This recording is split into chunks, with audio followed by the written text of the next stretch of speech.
Hello YouTube, this is Morgan Airspeed Prime here with my next Avatar news update video. So there is actually a bunch of different kind of news topics to cover, but I'm going to focus this one entirely on the new Avatar The Last Airbender Magic the Gathering news that we got, and I'll cover the other news in a video tomorrow, just because I know I'm going to go pretty in depth on this magic stuff here, just because I'm really interested in it.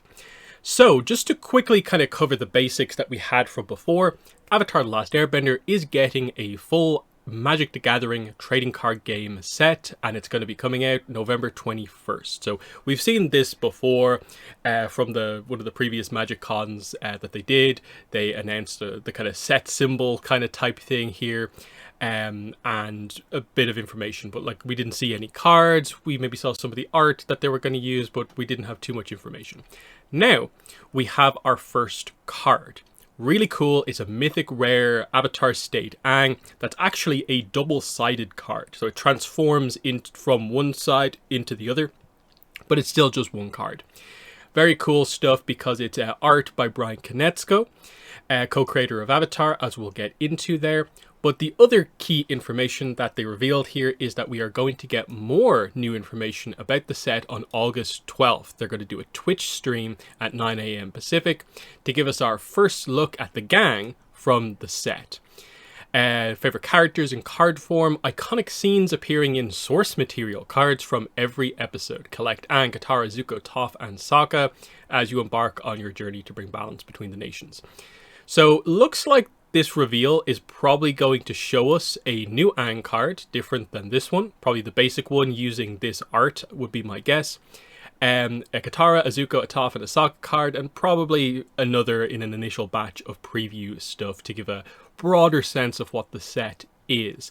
So that's pretty cool, coming up in August. I'm guessing we'll maybe have a little bit of information between then and now. I wouldn't be surprised if some of the products kind of go up for pre-order on some places just before this, but we're waiting for stuff to kind of happen here. The Final Fantasy stuff, the previous Universes Beyond set where they used the IP, this kind of was, they had a lot of its kind of previous stuff happen kind of well before that, so it will be interesting to see how it goes with Avatar.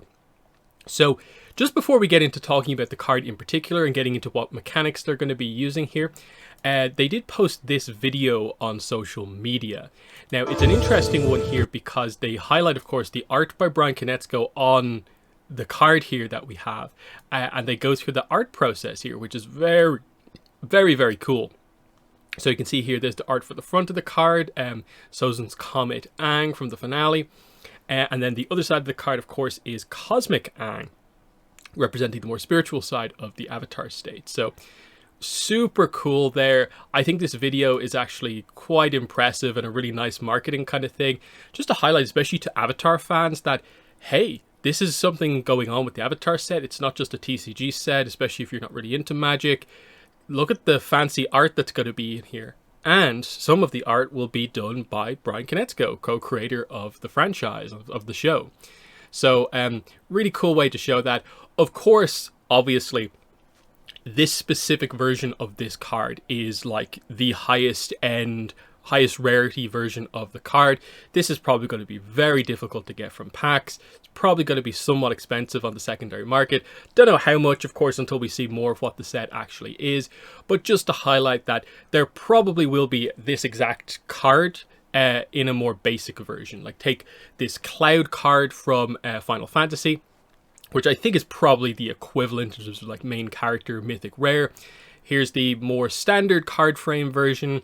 There's like a borderless version, which again has a different number. And the equivalent version exactly here is probably this full art Cloud, where you can see the card is exactly the same, but it has new art. And as you can see here, this one also is a card in the 300s in the set number, in the same way that the Aang card is here. So you can see it's 363 in the set, highlighting that it's in the alternate art section of what is ultimately going to be a pretty large set. But this definitely highlights that, hey, this one individual card is probably going to have 5 different types, versions, that will all have different numbers in the set. So even though the numbers are going to go into the 400-500s, you have to keep in mind a lot of the cards are going to have like 5-6 different versions, 4 or 5 of those versions probably going to look very similar to each other if you don't care too much about minimal differences or foil versus non-foil, that sort of thing. So yeah, just to keep that in mind, not all the cards in the set are going to look like this, but these are going to be the kind of higher end, very sought after, like super rare, raised foil versions of the cards. But let's get into the card itself.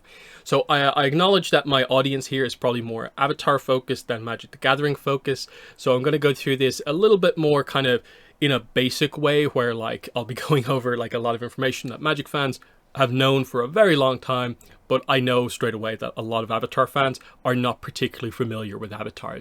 That this set and the information about this set will be some of their first time interacting with Magic cards at all. So here's how to properly read, sort of break down a Magic card, because of course we're going to be doing this in other videos. I definitely will be covering other cards when they get kind of revealed. So we'll be doing a lot of card kind of evaluation as we go forward. So here we go. You read the card up here, as expected from any trading card game. The name is up here. This card specifically is called Avatar Aang. The up arrow here is just to indicate that because this is a transforming card that has 2 sides, this is the front side of the card because the arrow is pointing up. Also, you know that this is the front because it has the casting cost of the card on the front. Whereas, of course, if you look at the other side of the card, there is no casting cost and the arrow's pointing down. This is the side that it will transform into after it's already face up in this form. So, in this case, Avatar Aang costs 1 red, 1 green, 1 white, and 1 blue. So, multicolor card using 4 of the 5 colors in Magic the Gathering. The only color not in the casting cost is black. And of course, you get this mana to actually cast these cards from the lands that you include in your deck. So, of course, red comes from mountains, green comes from forests, white comes from plains, blue comes from islands, and black comes from swamps. So, in this case, it's a pretty heavily multicolor deck. And if you actually look on the other side, black is also included in the effect text here, so it is technically a full multicolor card. So the deck that you play this in probably will play cards using all colors of mana. So that's a very interesting one. It's also very fitting for elements. It costs 4 colors except black. Makes sense. Then we go to the kind of creature kind of tagline here. So Avatar Aang is a legendary creature. That just means that, of course, it's a creature because it has power and toughness. In this case, Aang is a 4/4. It has 4 power and 4 toughness. It will do 4 damage, but it also takes 4 damage to take it out in combat or with spells. Legendary just means that because Aang is a notable main character, you can't play 2 of this exact same card onto the field. My guess is, just as a brief example, if there's a card in the set that's, say, just like Fire Nation Soldier, that will just be a creature. It will not be a legendary creature. So you can play multiple Fire Nation Soldiers, but you can only have 1 Avatar Aang on the field. I believe specifically the way it works, if there is multiple Aang cards in the set, is that you can play 1 copy of each unique Aang card, but you just can't have 2 of the exact same Aang card, based on what the actual title of the card actually is. Also, for the commander format in the game, because this is a legendary creature, it means you can use this card as your commander in your commander deck and put it in the command zone and use it when you need to. So there's that. The specific tags that this Aang card has is human, avatar, and ally. So 3 tags, and the main use of these is just that other cards in the set may or may not refer to like effects done to cards of this type. Like there could be maybe a spirit card. I'm guessing maybe a Ko the Face Stealer card that might say something like, if your opponent has a human character, they can't do this unless this happens, trying to get some sort of a Face Stealer effect kind of going on. I'm guessing human might not be overly used much in the set, but it makes sense to use it here. Avatar, of course, because Aang is the Avatar, and highly likely I would expect in the set that we get an Avatar Roku card, Avatar Kyoshi card, Avatar Karuk card, and Avatar Yang Chen. Especially Yang Chen, just because we're probably not going to see too many different Airbender characters, so going for the other Air Nomad Avatar that we know does make sense. And yeah, Who knows? There might be a spell that is like, say, communication with the past lives that says something like search your deck for an avatar card and add it to your hand, or graveyard, something like that. There's probably going to be some sort of a support card for the avatar tagline if you want to lean into using a lot of the various avatar cards that probably will be in the set. And then ally is the final tag. This is an interesting one because this actually is a kind of slightly bigger mechanic type thing. It's not just a tag that might be referred to. It's a specific tag used previously, but not in too many sets, where the idea is that there will be cards where ally is referred to in the actual text effect of the card, where it will say like, if when this card or another ally enters the battlefield, something happens. I think I have an example of it here. Say like this card, whenever Kizandu, Blade Master, or another ally enters the battlefield, you may put a +1/+1 counter on Kizandu, Blade Master. With the idea being, I think they're maybe going for some sort of a team avatar type dynamic here with the ally thing, where I'm guessing Aang, Katara, Zuko, Sokka, Toph will have ally. There will be versions of those characters that have an ally effect. So the idea is that as you gradually build up Team Avatar on your field, they'll all start to trigger each other's effect, because the way it's written, of course, is that whenever the card itself or another ally enters the battlefield, so it's like Katara comes down, she triggers her own effect. Sokka comes down, he triggers Katara and himself. Toph comes down, trigger, you know, that sort of idea. And that's maybe what they're actually going to do here. So that's kind of cool. You have the set symbol here. It's that color just because it's a mythic rare card, as you can see down here with the M. Like I said, it's in the alternate art section of the set, being in the 300s, but I'm guessing there will be an Aang that's probably in the 100s or 200s from the main set. Not really sure. TLA is the text kind of set designation. This is an English language card, art by Brian Konietzko. Very cool that they do have the art credits here, so that's nice to know. The foil thing here is used for cards that are mythic rare or normal rare, but not common or uncommon. And you've got your trademark stuff here. Getting into the actual kind of proper text box, right at the bottom, of course, you have a little bit of flavor text here. It's a quote from Aang from the Southern Raiders. That's 316. It's easy to do nothing. It's hard to forgive. And there's also a little bit of a reminder that the power and toughness on the other side of the card is 6/6 when you swap it over. Now, let's get into actually doing the analysis on this card. So straight away, going into the text box, we have to remember it is 4 mana for a 4/4. That now has flying and also firebending 2 as sort of static keywords. So in Magic, flying is a very common keyword, and it's basically sort of like battle evasion. What it means is that when Aang attacks, he can only be blocked by other creatures who also have flying, as in he goes over the top of normal creatures who don't have flying. There is also an ability that other kind of creatures can have called reach, which allows more kind of ground-based creatures to block things that are in the air. So it just means that like Aang's going to be a little bit more tricky to deal with when he attacks. He's more likely to get through and do damage. So he has a little bit of kind of battle evasion in that sense. Firebending 2, we don't have the rules text for what exactly this means. So this is all speculation on specifically what this is about. Obviously, the rest of the text on this card also implies quite reasonably that there is also cards that could have theoretically waterbending 1, 2, earthbending 1, 2, airbending 1, 2, and the idea is the number can change as well. That relates to, I guess, the power, the amount of whatever firebending is that you are actually going to do when this activates. My immediate guess, partly based on what the other side of the card does, which we'll get to in a second, is that firebending 2 is probably going to be some sort of a, when this card attacks, it will either add to your power and toughness or just do direct damage in addition to your attack. That seems to fit thematically for what firebending is, allowing some of the other bending disciplines to do kind of other kind of mechanical things in the game. So firebending 2 would be that I'm guessing either when Aang attacks, he goes from being a 4/4 to either being a 6/6 or maybe a 6/4 if it just adds to the power but not the toughness.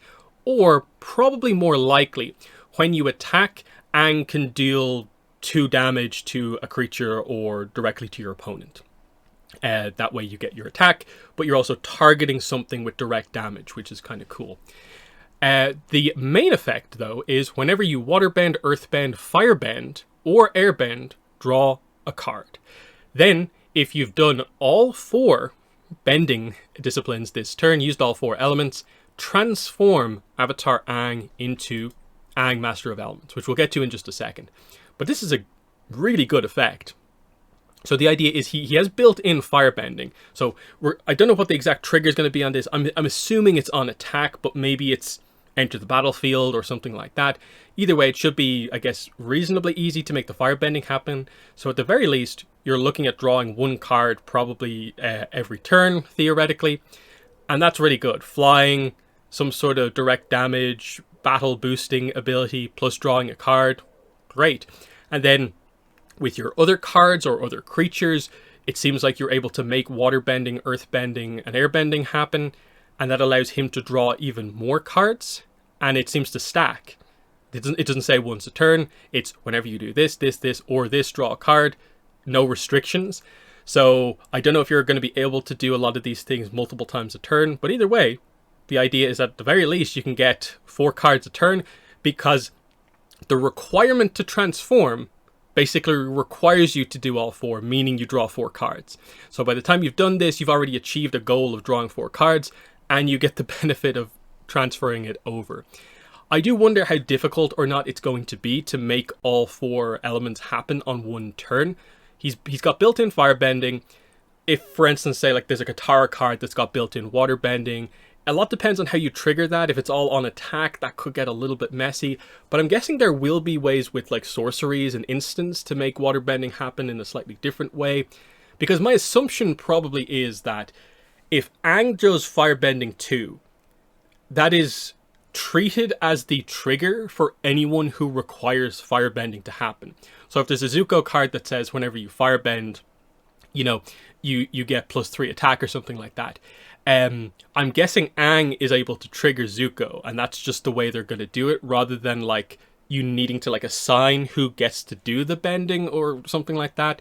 Because it's not whenever Aang waterbends, earthbends, firebends, it's whenever you do it. So I'm guessing the way that a lot of this is going to be worded is when Aang firebends, it is treated as you as the player firebending for just the sake of these effects going off easily. So again, this is where we need the exact rules text to, I think, properly analyze what's going on here. But still, great card. So far, the only, I think, weakness is just like, is it going to be somewhat easy to actually have a deck that operates kind of well, given that you're using basically all 5 colors?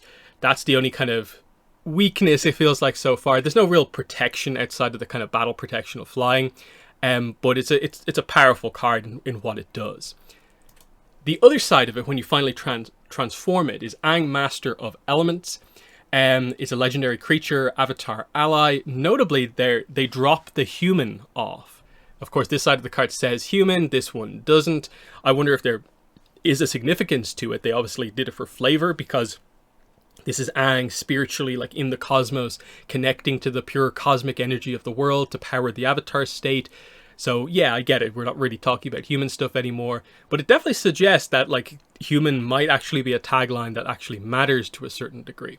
The only thing I can maybe think of is like if they do a Yue transformation card where on one side it's human princess Yue, but she transforms into moon spirit Yue, where she obviously goes from being human to spirit. That could be interesting as well. And they're doing kind of the same thing here. So yeah, keeps the flying, doesn't have the firebending 2 anymore, but it becomes a 6/6 as well, so you get +2 power and +2 toughness. Spells you cast cost white, blue, black, red, green less to cast.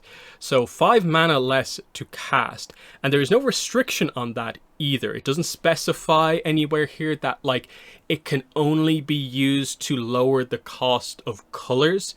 It seems to just be that like it's less that amount of mana, and typically when you have mana you can use it as the color or as generic mana.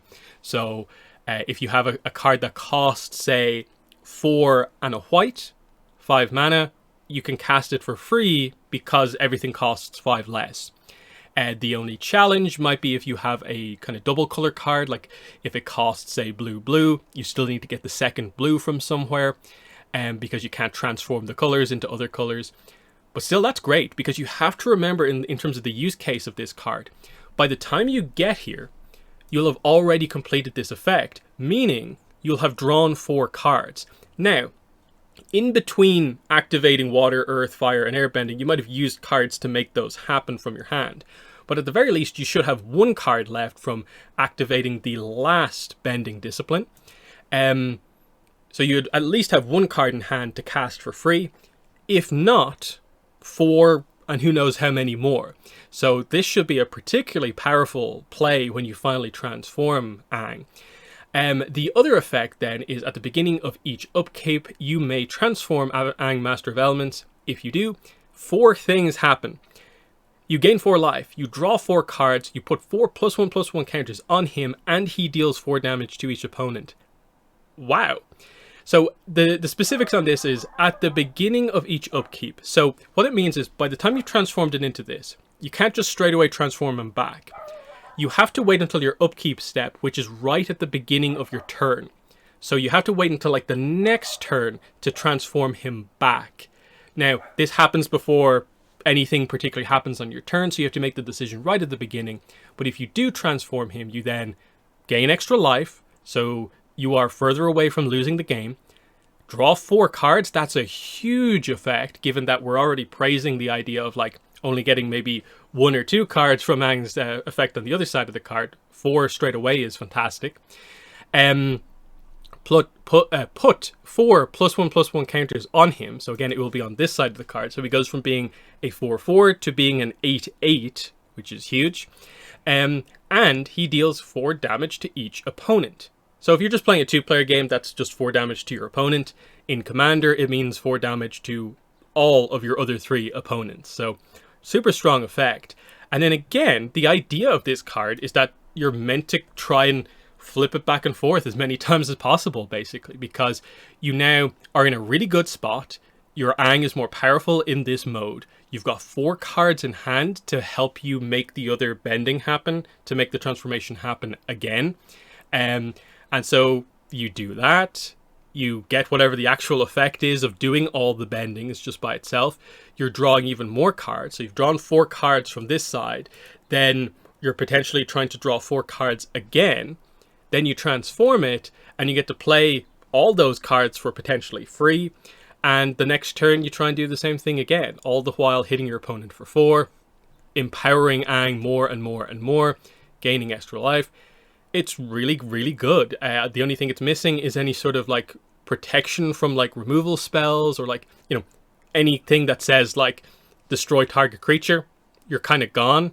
But it's a nice kind of engine card. It's a nice card to just show the kind of complexity of the game, of the set, an idea about what a lot of the rules are about the Avatar side of things, because allies suggest a certain amount, even though we haven't seen a card where it's specifically used.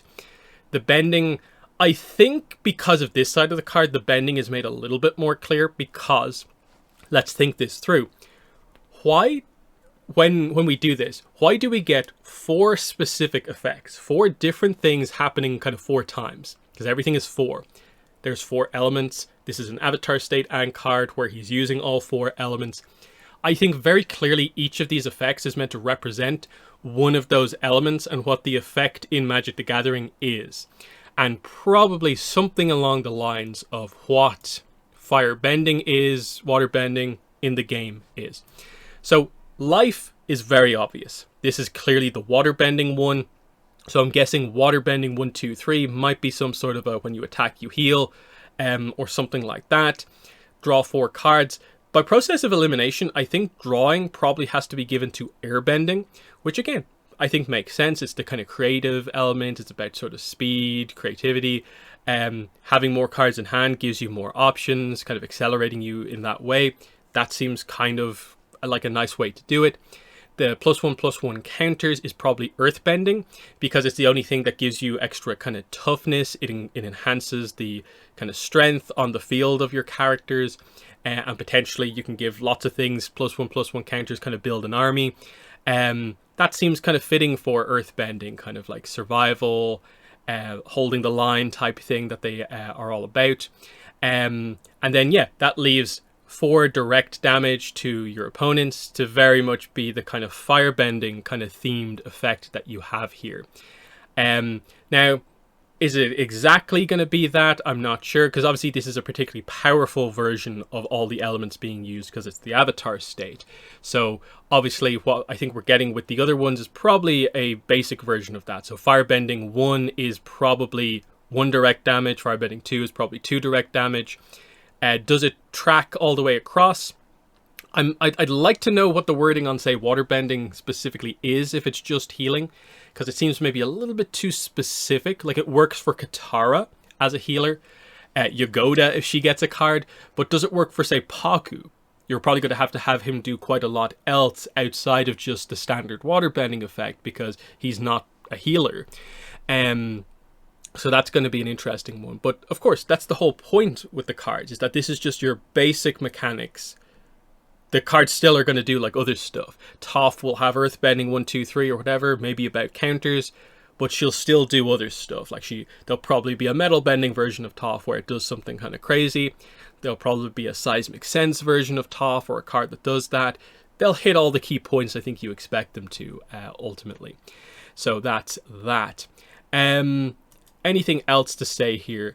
Other than just that, yeah, the fact that I think it is interesting that it goes from having the 4 color casting cost to the spell reduction by all 5 colors. So the black suddenly comes in here. And I'm wondering, is that suggesting that black is going to be used as like the spirit color? It definitely fits for, say, like a Code the Face Stealer card. If he comes into play, he should be definitely black. But what other stuff in the set is going to be that way? Because you assume that like Firelord Ozai is probably going to be like a red-black card, double color at least. But like, what else? We don't have that many spirit stuff to do, but it kind of feels like that's the way they're maybe leaning, where that might be the spirit / villainy color potentially, whereas it seems to lean in the direction of, at the very least, each of these colors will be, I suppose, primarily associated with one of the elements, but they won't kind of exclusively be in that place. I think just for variation, broadly speaking, each nation probably has to be at least a color pair or a trio of colors, but we'll see exactly how they go about doing it. At the very least, I think a lot of the characters will be multicolor. There might be some basic versions of characters, but we'll see like commander versions. I think like for the commander decks, we'll probably see triple color Katara and stuff like that. Because yeah, this card definitely reads like a commander card. It feels like it's definitely built in that way, like go in all the colors, load it up with as many cards that allow you to do bending as possible, and like some protection for this card probably, and you've got a pretty good engine on your hand where it's just kind of doing a bit of everything here. It's probably not like massively overpowered, but like if you can get it going, this line of like basically making stuff free, assuming it works the way I think it works and there isn't any restriction on how you can go about using the cost restriction, that's actually like super strong. But yeah, I'm a big fan of this card. I would really like to have this one in my collection when the set comes out.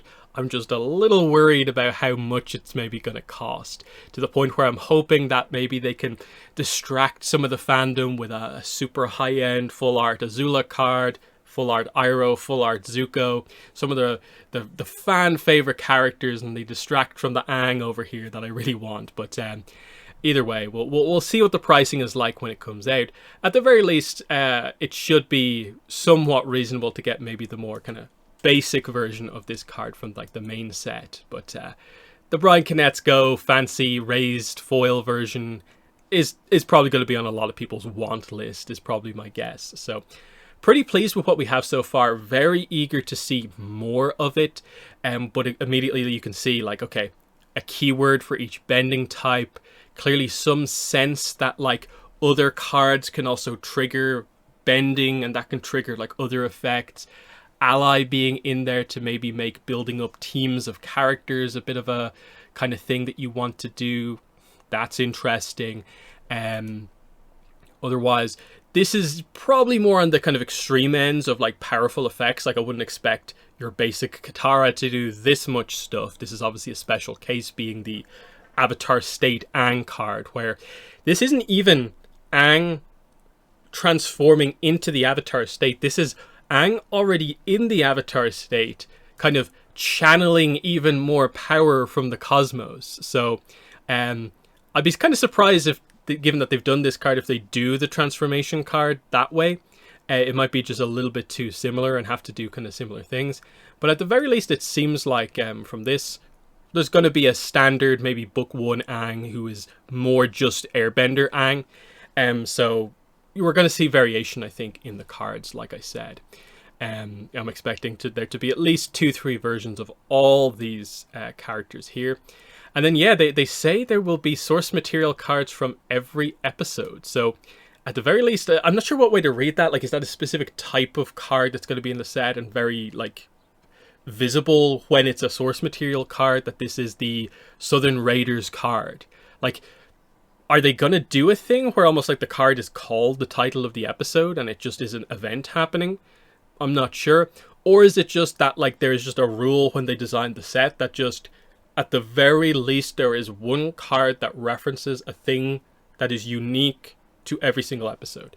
So, like, you know, what's the Great Divide card going to be? I think that's actually a pretty easy one to pick because there's so many things from that episode you can choose. The Great Divide itself as a special land card because it's such a landmark in the world. The Canyon Guide could be a character card. The Canyon Crawlers could be a creature, of course, as well. The Ganjin tribe, the Zhang tribe, of course. There's a bunch of kind of things you could do there. Even just almost some sort of a sorcery or an instant card, just highlighting the conflict between the two groups as some sort of a card, is feels like something kind of very kind of easy to do. But yeah, I'll be covering this set as we get more information on it quite heavily as we go forward.